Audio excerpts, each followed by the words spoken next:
The real business cycle theory is essentially saying supply side matters. Okay, that's what's important. So we're not worried about the demand side, we're focusing on the supply side. So the real business cycle theory, it regards random fluctuations in productivity, in other words, output, okay, as the main source of economic fluctuations. It's assumed to result mainly from fluctuations in the pace of technological change, but might also have other sources such as international stuff, climate stuff, natural disasters, political stuff, etc. So the supply side, remember, if we're talking about supply side, what matters then is labor demand, labor supply. Okay? So productivity shocks would be shocks that shift labor demand.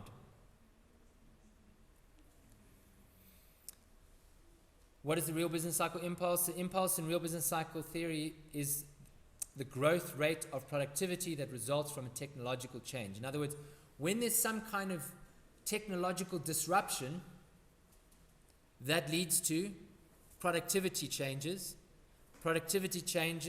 lead to changes in labor demand. With shifts in labor demand, what happens to our equilibrium level of employment? It's going to change, which means that our level of output is going to change, right? In fact, our long run level of output, okay? Our potential output. So where does this come from? Well, mostly it's like the result of research and development, R&D. So we have the creation of new technologies. And if you look at this, this diagram, which is basically showing the growth rate over time, and you look at changes in productivity over time, okay, so we have a measure of productivity, and then we have a measure of real GDP growth. They seem to mirror each other quite well, which suggests that there might be something in this theory that in fact changes in GDP are driven by changes in supply side. Okay? And then there's a description in your textbook which talks about investment demand changes and labor demand changes, and then it shows your loanable funds market as well as a labor market, and then this diagram from the textbook is talking about how you might end up with a recession. In other words, when you have, say, a negative technology shock. Okay, so negative technology shock that leads to a decrease in productivity, and then the textbook kind of describes how that might come about. Now, it's not really important, and in fact, the kind of level of detail that it gives you, in my opinion, leaves you with more questions than it does answers. But the only way you can really get satisfactory answers to that kind of stuff is to do this at like a third year level. Once you're more familiar with all the basics, then we can talk more about it. So I don't really want to spend too much time on discussing the diagram or on talking about the RBC. Essentially what we just mapped out here is what's important. You have a technology shock, it's going to shift things in your labor market, leads to supply side changes. That's the gist of the story. Okay? The real business cycle theory has very little discussion on money. Okay? It's a real business cycle. And remember, money deals with nominal variables. So basically, the real business cycle theory says that money is not that important to fluctuations. Obviously, that's very different to the monetarist idea, which says that in fact our cycles are primarily driven by money. So you can see that there's definitely points of contention in terms of which theory is correct. The only way you can really get around that is through things like empirical evidence, right? Which of these theories is correct? We need to go get evidence and measure it and somehow figure it out, right? The problem with the social science, like economics, is it's not like a natural science where you can set up a laboratory and have an experiment where you control the conditions. It's very difficult to control conditions in a social science because the laboratory is, the economy. And you don't really want to go setting up experiments just to see who's right in the economy, right? Because what happens if you're wrong? So the approach to doing these things is far more cautious in reality, and so trying to get empirical evidence for which one is correct is very difficult, which is why we remain with these contentions, right? It's very difficult to disaggregate the data and know what is generating the actual effect that you are seeing. So when you see something happen, you say, well, was that the result of A, or was it the result of B, C, D, E, F, and G, which are all things that changed before we saw the effect? So you might think it was B, but how do you know it was B and not A, C, D, E, or anything else? We have to try and somehow isolate the effect of B, right? Which is tricky. And if you're interested in economics and social science in general, that's an ongoing question. How do we solve these things? How do we find out what's happening? Fascinating stuff. If you're alone on a Friday night, I guess. Right, so cycles and growth. The shock that drives the business cycle of the RBC theory is the same as the force that generates economic growth. In other words, it's technology. So we expect to see a fluctuating growth path if we expect technology to be a fluctuating kind of input. And if we expect that to be a primary driver in how we, in the kind of changes to output that we see, then we expect to see a business cycle that mirrors technological change. So on average, as technology advances, productivity grows, but at an uneven pace. Economic growth arises from the upward trend in productivity growth, and according to the RBC theory, the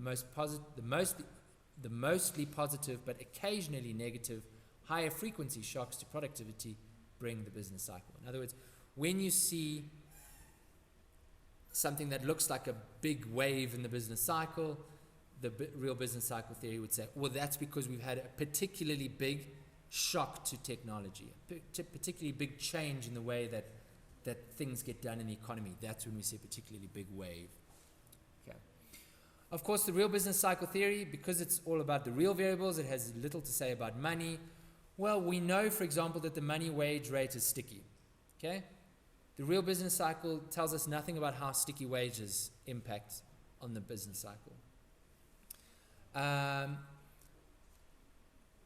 This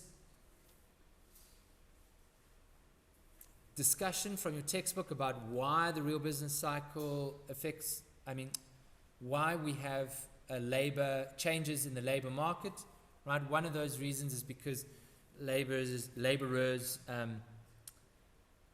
substitute their labor between now and in the future, and so if wages, anyway, it's complicated, but basically it suggests that there's something called an intertemporal substitution, but in fact, when you look in reality, the intertemporal substitution hardly happens.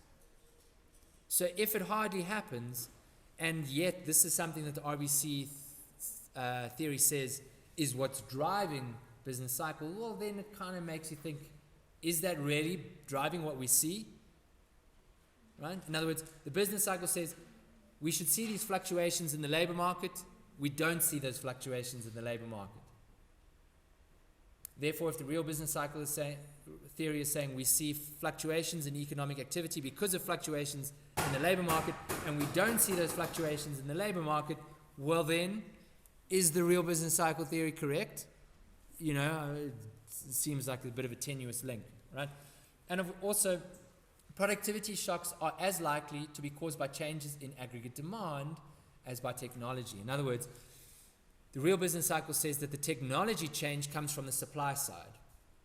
There's something happening on the supply side that is changing technology, and in response to that is, well, maybe it's demand that is driving supply side changes to technology, in which case it's no longer a supply side story, it's a demand side story, right? So you can see the real business cycle theory leaves a lot of questions unanswered, which is why you end up pretty much with this mainstream idea that it's both supply and demand driven. The new classical is kind of the extension of the RBC, which says, yeah, demand does matter, but it's the supply side which is where it starts. And the response to the new classical is the new Keynesian, and the new Keynesian says, yeah, the supply side's okay, but really what generates is the demand side. Oops. Okay, and that's kind of the debate. It's unresolved. You need better evidence. You need better tests of the evidence. You need to think of inventive experiments to test these things, and that's where economics is at the moment. Basically, it's if you're an empirical economist in macroeconomics, the way to make a name for yourself is to come up with a very inventive experiment for testing this theory.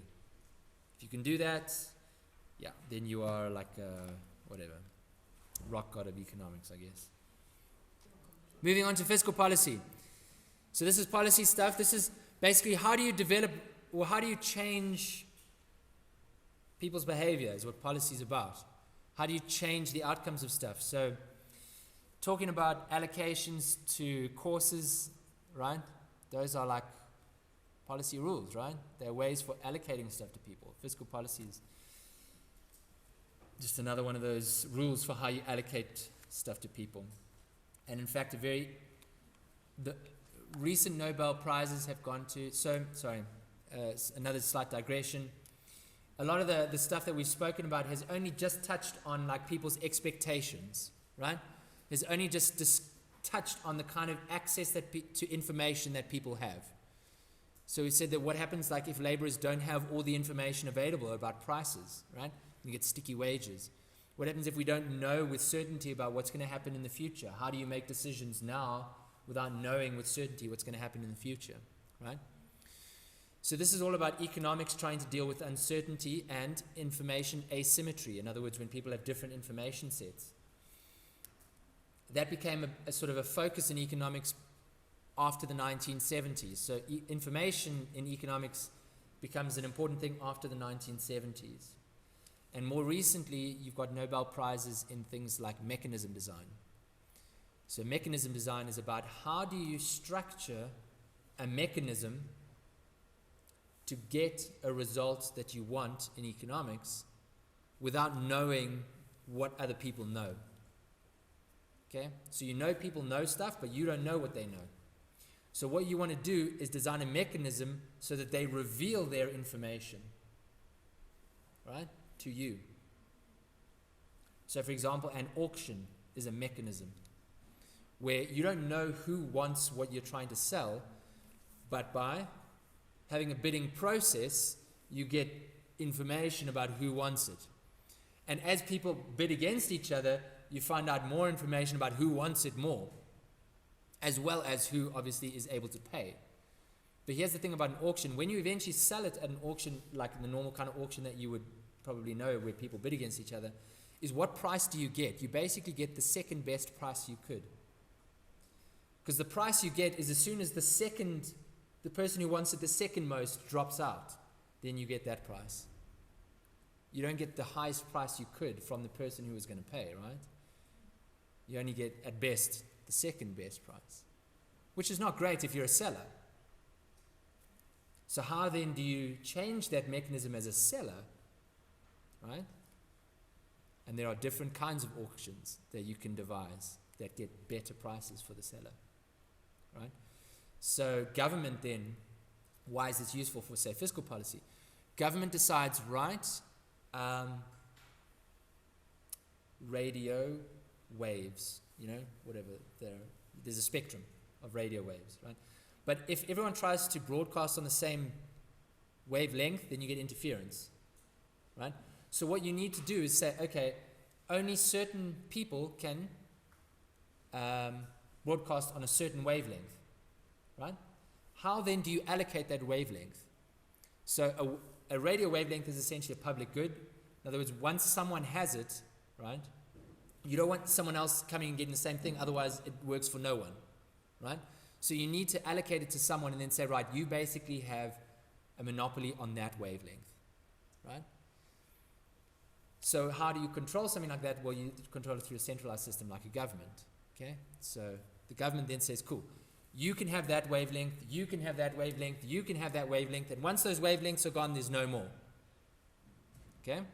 Now you have a problem. You've got 10 radio stations, but you've got 30 radio stations that want to broadcast. What do you do as the government? You auction off the wavelengths, right? Who's prepared to pay the most? The ones that are prepared to pay the most, in theory, would be the ones that would be able to generate the most money, because they are the ones that can afford to pay the higher auction costs, right? But then as the government, you want to get the best price you possibly can. So what kind of an auction do you devise? Okay? So that's what mechanism design is all about. So if you're interested in economics, not like the kind of economics we've been talking about here, mechanism design, recent Nobel Prizes were in work on that sort of stuff, which started in the 80s and is very complicated now. In New York, assigning schools. So kids go to different schools, right? There's a lot of demand. There's really good schools. How do you put the right kids in the right schools? What about organ donations? Who should get organs?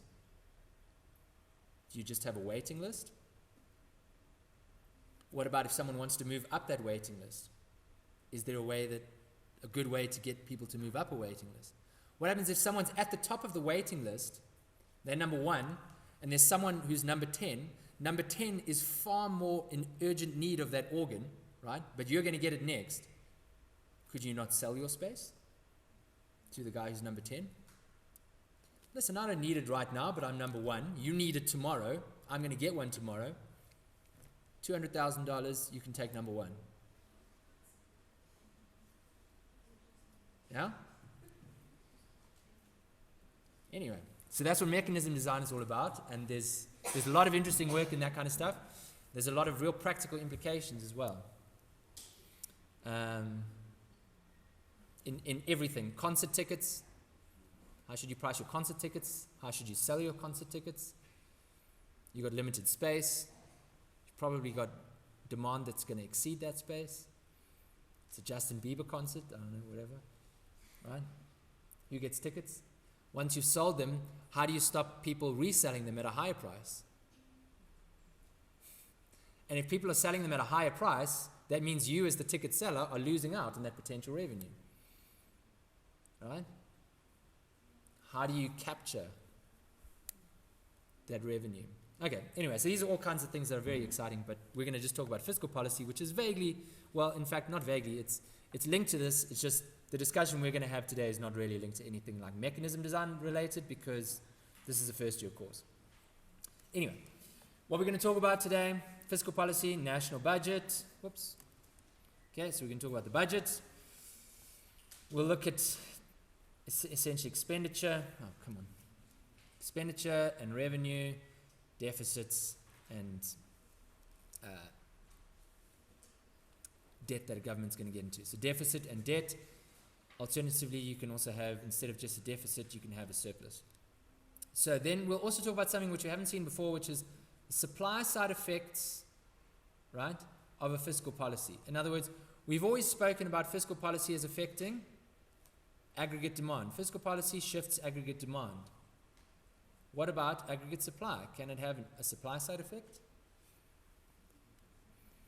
And then finally, we'll obviously talk about fiscal stimulus. In other words, when we have fiscal policy that is expansionary in order to fight a recession, so then this is essentially our AD discussion. So the end of this chapter comes back to what we've discussed before. Before we get to that point, though, we're just going to introduce some new concepts. Any questions at this point, or any reason for me to stop? No? Okay. So what is the budget? It's the statement of the expenditures and receipts of the South African government. It has two purposes. It's going to finance the government's whatever it wants to do, right? And it's going to achieve some kind of macroeconomic objective. In other words, not only does it finance what the government wants to do, but we can use it to affect aggregate economic outcomes like overall production. Where does fiscal policy come from? It's from our Minister of Finance, who is currently? Nice. Okay, which has caused a lot of tension. Okay, and it's also supposed to come from Parliament.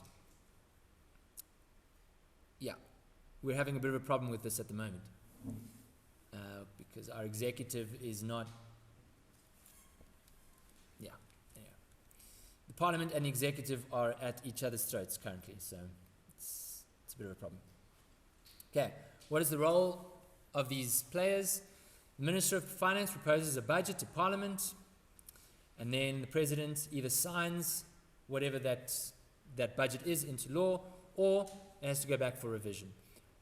Parliament begins its work on the budget with the Minister of Finance's proposal, and the Minister of Finance and the National Treasury develop their own budget ideas in their respective budget committees. It's supposed to be an inclusive parliamentary process. Yeah, the current discussions now are about, the Minister of Finance basically changing those agreed upon rules, and Parliament is not happy about it.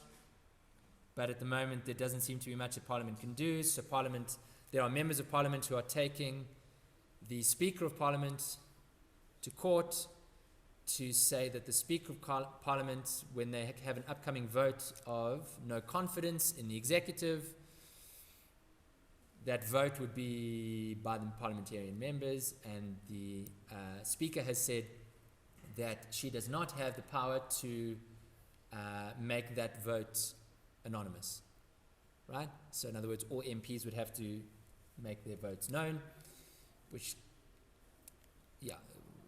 is part of the problem in Parliament at the moment, is this division between the executive and the members of Parliament, and whether the members of Parliament agree necessarily with the executive, we're not sure. And what some members of Parliament believe is that, in fact, the members of Parliament do not necessarily agree with the executive, and if they had a vote of no confidence and it was a secret vote, that would be revealed. It won't be revealed if it's not a secret vote, well, for obvious reasons.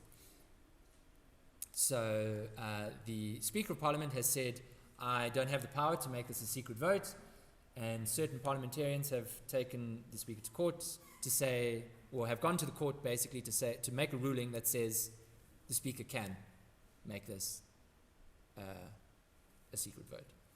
And that vote was meant to happen on the 18th, so it was yesterday, but now it's because they're waiting in court for this decision. We don't know when it's going to happen yet. So we'll see what the court says, then we'll get a vote, and then we'll see what happens. But it's all very exciting times at the moment. Yeah, exciting if you've got the stomach for it, I guess. Okay. So the national budget. Here's a look at what it looks like. Okay, we've got the revenues, we've got the expenditures. Revenues, primarily tax revenues. You get income tax and tax on profits. Then you get basically taxes that come from what you call payroll taxes. So I'm trying to think of an example of one, like kind of like UIF, I guess. Although UIF is technically insurance, but it's a tax that comes from your payroll that's not an income tax. Then you get taxes on property, so any rates that rates are technically separate, but you pay your rates and taxes on your property, as well as taxes on any services that the government delivers. And then you get taxes that come from imports and exports. So goods that are imported sometimes have taxes put on them and have additional kinds of levies. That all comes in. Okay, where does that money go?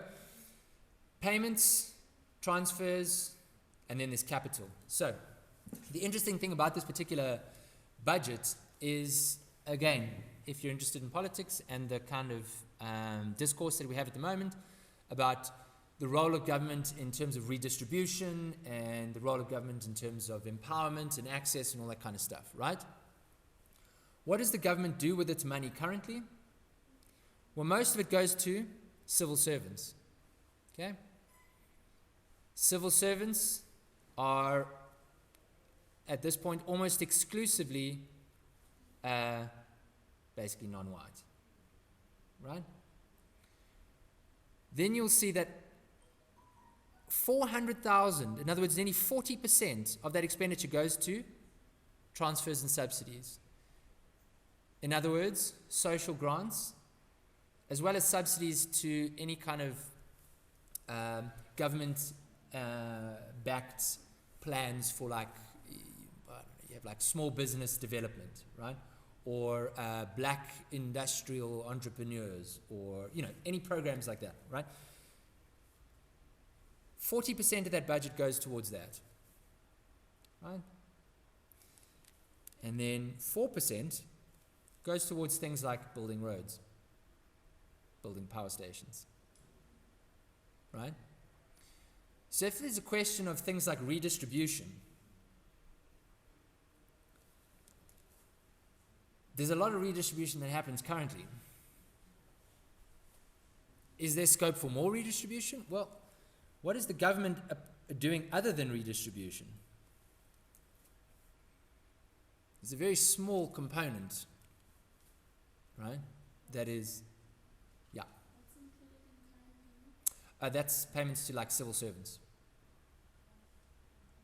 right? So like when the national government, when the National Party was in charge, when we had the apartheid state, right? The current payments would have gone primarily to sort of Afrikaans, white civil servants, right? Post 1994, the civil service has been basically the main employer of government. So when government has employment plans, you know, when it promotes employment, right? That's part of current payments. So it engages in programs that employ, well, it's primarily black, and obviously the civil service would be what you would call like educated, you know, whereas there would be a lot of programs for uneducated. I say uneducated, but low skilled, shall we say. So in other words, there's a lot of payment that goes already to previously disadvantaged. So in other words, there's been a change in the expenditure from government, which would have in the apartheid era been channeled towards white, which is now channeled towards black. So if we're talking about redistribution, that sort of thing, that's the kind of channel that goes through. So the only way that you could get sort of more redistribution would not be through necessarily rearranging the government's expenditure, but by generating more tax revenue and then redistributing it some more, right? But as it currently sits, most of the revenue goes towards, in a sense, redistribution. There's a very small amount that goes towards things like capital. So that's an interesting part of the discussion. How would you then, as a government, if you wanted to promote more redistribution, how do you do that? You can't do it through the expenditure side unless you're going to get more taxes, because you can't cut back any more on capital. You have to somehow get it through tax. So tax is an important issue, and we'll talk more about that in a moment. Let's look at what the government's been doing with its money. You can see that in 1994, when the ANC took over, the South African, the National Party, whatever, the apartheid government, was spending more than it was earning. The ANC had a program which brought those two in line. Prior to the financial crisis we had a budget surplus. That was with Trevor Emmanuel. He was getting more revenue than he was spending, and COSATU and the Communist Party were very unhappy about this. They said this was ridiculous. This is not the way we should be running our budget. Emmanuel's response was, well, we are currently in good times. The economy is growing. That is exactly when you want to have a surplus, so that when we have bad times and the economy starts looking bad, we can move from a good position into a negative position, right? So from a surplus into a deficit was his argument. COSATU was having none of it. Within a year, we'd had financial crisis, and the South African economy started doing poorly, and you can see immediately what happened. Revenues fell, expenditure rose. If we had not had that surplus at the time, this would have been very difficult. So you could say that the fact that we are not worse than we are is because we had some pretty impressive financial management up to that point, despite the fact that there was a lot of populist rhetoric against it. And so now we're sitting in a position where, okay, our budget 5 years on from 2012 has not recovered, and it's got a little bit, Since then, it's kind of gone a little bit more like, actually, no, it hasn't really gone like that. It's probably gone more like that, and that's kind of gone more like that. Okay? So again, the argument, if we want to say, right, how do we do more redistribution? The argument would be somehow we have to make this, given that our expenditure is already up there, we'd have to somehow make these things go up like that. How do you get more tax revenue? By growing your economy. How do you grow your economy? By not causing political mayhem and making your interest rates shoot through the roof, which is what has just happened. So, it's not looking good. Okay, so what's happened? Look at our taxes. Tax rates have risen considerably, right? So that's cool. In fact, if you look at this period from here to here, this was when Praveen Gordhan was in charge of SARS. Okay, so a lot of people speak very highly about Gordhan and what he did at SARS. Oh, for good reason. He grew the tax base considerably. This fall, okay, we can't really blame that on anyone because that was the economy tanking. That's a recession. And then started picking up again. Question is, what's going to happen from now? If you've been following the news, you've got Tom Moyani in charge at the moment, and Gordhan has been very critical of what Tom Moyani is doing at the Revenue Service currently, and he's warning that this might not continue. That this is potentially going to... Okay, which means then, if we go back here, where this should be going up, Gordhan is, and we can see that Gordhan managed to get that to happen.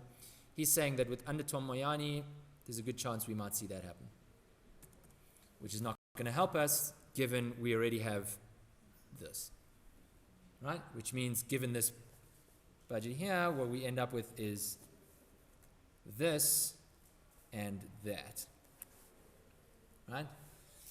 And the difference between these two is debt. And you repay debt with interest. And what has just happened to our interest rates, our international borrowing interest rates, or any interest rates on any kind of debt that we have in our economy, has just gone up. Why? Because we made political decisions that didn't seem to make any sense for the economy. So it's not clear what they were made for, although there is plenty of speculation. Cool. So we've got current payments. You can see government, what has government been doing? It's been increasing its payments. Look at those transfers and subsidies, right? So this is basically municipal workers, projects, government projects. Okay, this is basically social grants. The only way that this can continue is if this goes up. And the only way that this can go up is if GDP goes up. And that's not happening. So, as we say here, most of it's debt and whatever. In 2012, national government expenditure accounted for 47 or 48% of overall spending, whilst the local government spending amounted to about 44 or 9% of spending. Who cares? Okay. What happens then when you play with taxes? So we've spoken about the fact that we need tax revenue to go up. So there's two ways we can make tax revenue go up. We can increase the tax rate, or we can just have more output. We have more output, then we're going to get more tax on that output. Alternatively, we can increase the tax rate on the already existing output, right? Well, we could, right? What happens though if we increase, for example, income taxes? Okay? So we haven't seen before a supply side effect, but let's look here now, the effects of an income tax on the supply. Remember that our labor supply curve right? Gives us the relationship between the wage that people are prepared to work for and the amount of labor that they will supply at that wage rate, right? You'll remember, well, maybe you won't remember, but you did in microeconomics do the effects of a tax on the supply side of a market. What happens? It shifts the supply to the left. Why? Because obviously with that increase in the tax, the effect is essentially to say that any given wage rate you would be getting, if you were prepared to supply a quantity of 10 at a wage of 20, but you're now going to have to pay 5 of that 20 as tax, you would no longer be receiving a wage of 20 to supply that 10. So to supply 10, you would now need not a wage of 20, but a wage of 25, so that you can pay 5 to tax and still get your wage of 20, right? In other words, you need a higher wage rate to supply any given quantity of labor. Or in microeconomics, it was you need a higher price for any given quantity supplied. Same principle. Our labor supply curve is going to shift essentially leftwards, or in other words, upwards. We now need a higher wage to supply any given quantity. What happens when labor supply shifts to the left? Well, wages will increase, but employment will also decrease. With a decrease in employment, what happens to output? Output decreases. Okay. And we end up with something called, let me just skip ahead, this Laffer curve. Okay. And the Laffer curve says, if we look at the amount of tax revenue that we have, that we are able to raise, and we plot it against the tax rate, above some level of tax rate, okay, so above some tax level, in fact, your revenue starts decreasing. Why? Because the additional tax revenue that you get from that higher tax rate is totally offset by the decrease in production. So for low tax rates, you can increase the tax rates, and in fact, it increases your tax revenue. But above a certain tax revenue rate, it begins to fall, right? In which case, you're increasing the tax rate and getting less tax revenue. That does not help. Okay? So if we're talking about then the government increasing, how to increase taxes, one way it could do it is to increase tax rates. Yes? But only to a certain extent. Above a certain level, that doesn't work anymore. In fact, it works against you. Okay?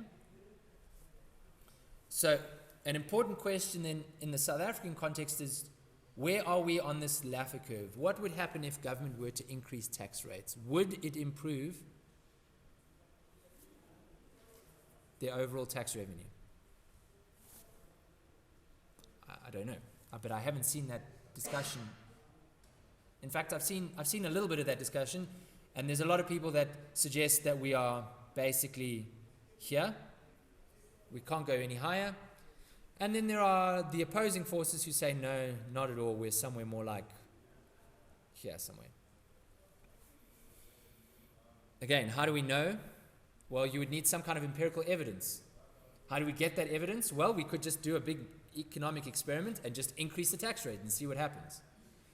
Unfortunately, if we're up here, that might end up meaning that happens. That's a problem. Alternatively, we might find that we're actually over there and this happens. Are we prepared to take that risk? Yes?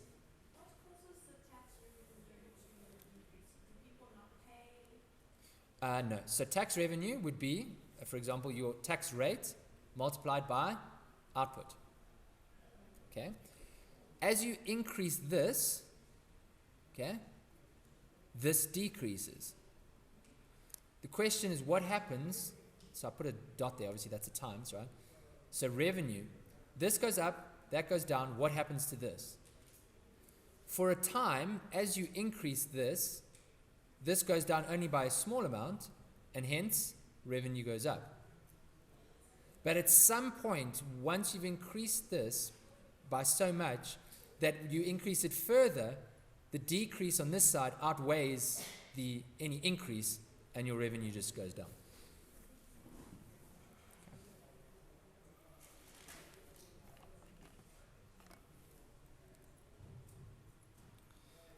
So then we have some technical terms like you've seen before in microeconomics. You have like a tax wedge, and we talk about incentives. In other words, why does the supply curve shift to the left? Because it changes people's incentives to work, etc., etc. Okay, so you've seen that kind of stuff before in microeconomics. So basically, there is a tax effect, a supply side effects of taxes, okay, which we have not seen before.